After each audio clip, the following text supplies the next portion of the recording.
आपण पक्षाच्या एक प्रवक्ते आहात, एक महत्वाची जबाबदारी आपल्या हातामध्ये आहे। निश्चितच राज्याचे हे 63,000 शिक्षक आपल्या सोबत असतील, फक्त आपल्या दादातून तो शब्द आम्हाला द्या आणि दादाच्या वतीने दादाने जर आमच्यासाठी तेवढी तिजोरीची चाबी जर उघडली तर निश्चित राज्यातल्या 63,000 शिक्षकांचं भलं होणार आहे। कायमचा हा वनवास आमचा भेटणार आहे। त्या अनुषंगाने असा मेसेज आपण त्या ठिकाणी तिथपर्यंत पोहोचवा अशी माझ्या सर्व शिक्षक बांधवांच्या वतीने आपणास नम्र विनंती करतो आणि आता आपण आम्हा सर्वांना संबोधित करावं अशी विनंती करतो।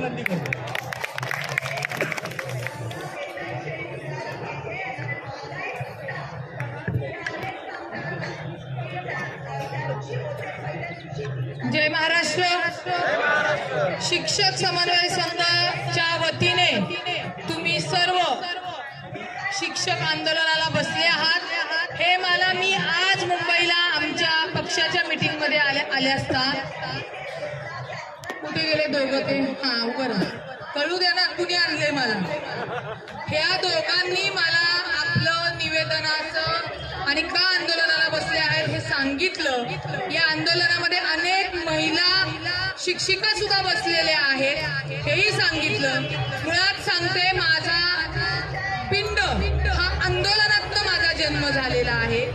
मी प्रत्येक वेळी आंदोलन करत असताना जशा गोडकेताई ज्या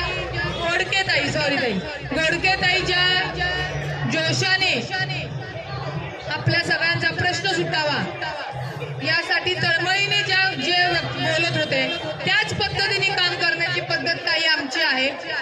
मी जरी सरकार पक्षात असले तर माझ्या मते मी सरकार पक्षामध्ये तुमच्या आंदोलकांच्या आणि सरकारमधला समन्वय होण्याचा प्रयत्न नेहमी करणार अशी माझी भूमिका आहे। नाहीतर मला वाटतं माझ्या ऑफिसमध्ये जर त्यांनी पत्रक दिलं असतं तर मी म्हणलं असतं मी नंतर येते, मला मीटिंग आहेत नसतानाही म्हणलं असतं माझ्याकडे मीटिंग आहेत मी येऊ शकत नाही वगैरे।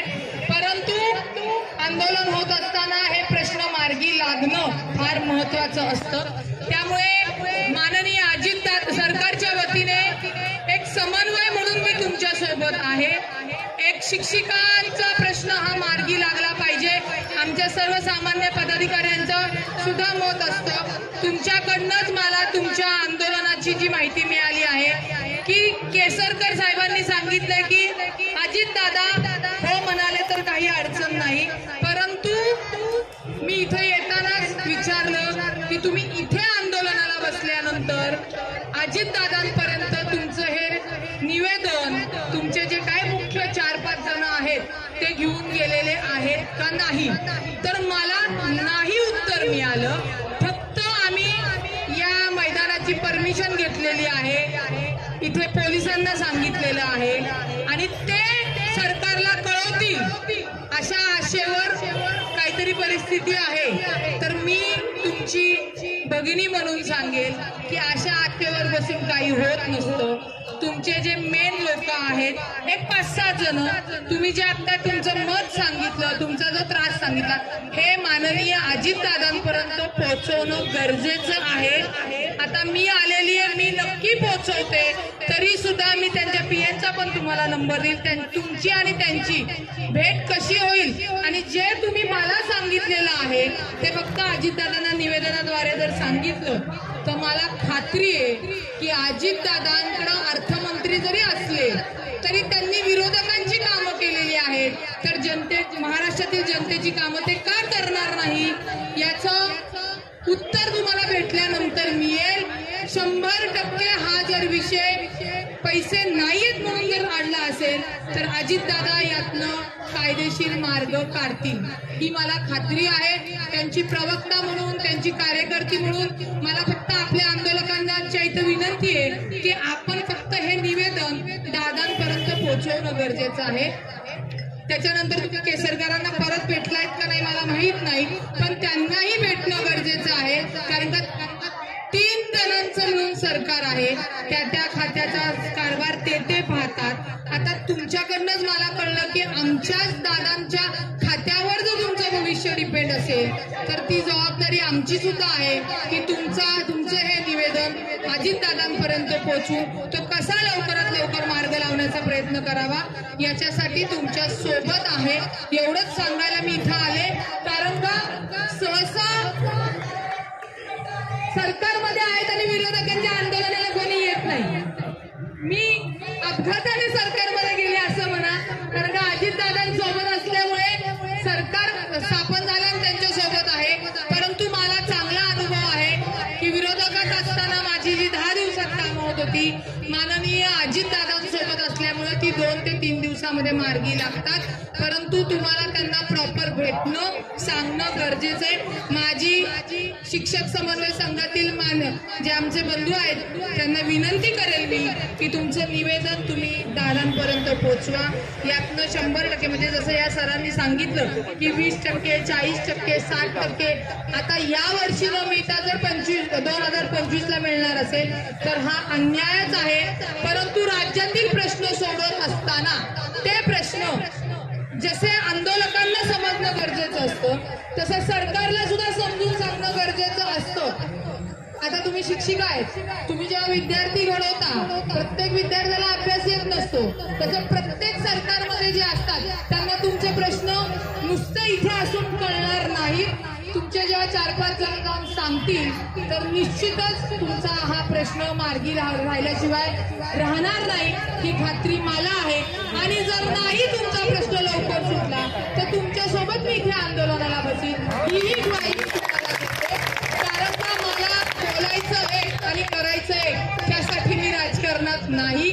आपण जे काम घेतलंय ते तरी झालं पाहिजे या मताची मी आहे. त्यामुळे सर्वांना माझी तुम्हाला विनंती आहे की तुमचे जे मेन 4-5 जण आहेत मी तुमचं कोऑर्डिनेशन करून देते. मी तर सांगतेच, पण तुम्ही सुद्धा हे सांगा. नक्कीच माननीय उपमुख्यमंत्री अजितदादा जे अर्थ खात्याकडे हा प्रश्न त्यांचा जर पेंडिंग आहे तर ते पूर्ण करतील अशी मला खात्री आहे. आता तुम्ही मला सांगितल्यानंतर मी तुम्हाला पीएनचं हे करून देते. आज दादा मंत्रालयात असणार आहेत, परंतु आता जर म्हणजे तसं कोऑर्डिनेशन करून तुम्ही भेट करून घ्या. मी बाकीचं हे निवेदन त्यांना तसं पाठवते. धन्यवाद ताई. ताई, आपण आंदोलक आणि शासनाच्या मधला दुवा बना. कारण इथं बसलेले जे काही 60,000 बांधवाचे प्रतिनिधी आहेत आणि त्यामध्ये महिला प्रतिनिधी आहेत. महिलांच्या व्यथा वेदना तुम्ही चांगल्या पद्धतीने जाणता याची मला खात्री आहे. महिला भगिनी सुद्धा आज सकाळपासून यांची एक मानसिकता आहे, आपला प्रश्न नाही सुटला तर 5च्या नंतर इथून निघायचं नाही. ह्या ज्या काही मानसिकतेमध्ये या महिला येऊन पोहोचल्यात याचा अर्थ त्या किती पीडित आहेत याची खात्री तुम्हाला या सगळ्या चित्रावरून दिसत असेल.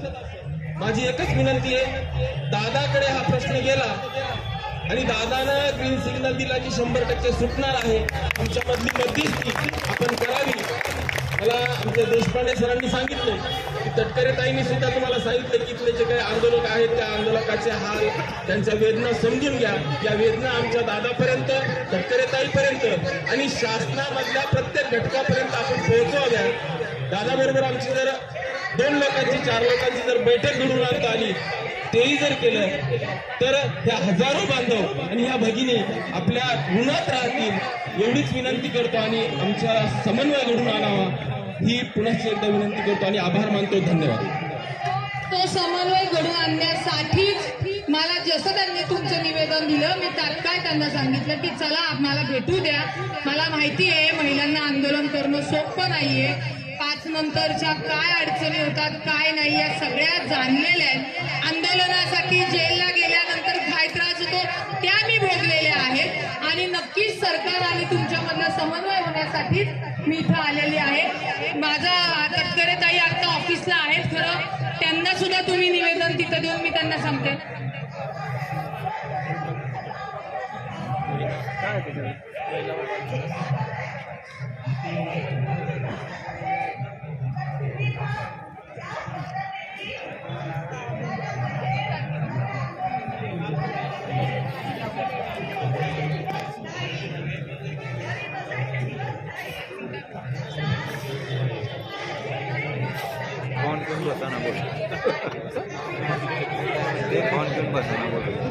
ताई माझं तुम्हाला विनंती आहे, आंदोलन नक्की तुम्ही करा. जितक्या दिवस करायचंय, जोपर्यंत प्रश्न सुटणार नाही तोपर्यंत करा. पण माझी एक भगिनी म्हणून विनंती आहे, तुम्ही जर अन्नत्याग केला, तुमचं बीपी शूट झालं, तुम्हाला चक्कर आली तर ताई ती भरपाई कुठलंच सरकार करून देऊ शकत नाही. पर्यायाने आपण आंदोलनात तुम्ही करताय ना, तो प्रश्न मार्गी सुटेल. माझं बहीण म्हणून तुम्हाला सांगणं आहे, तुमचंही कुटुंब आहे, घरातील लहान लेकर आहेत, तुम्ही पाणी पिऊन थोडंसं खाऊन आंदोलन करा.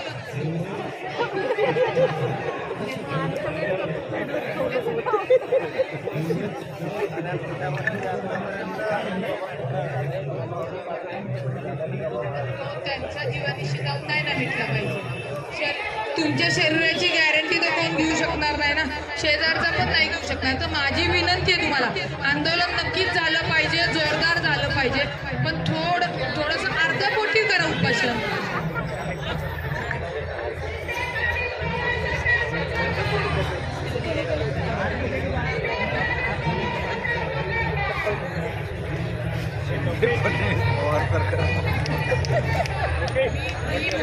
म्हणूनच सांगितलं.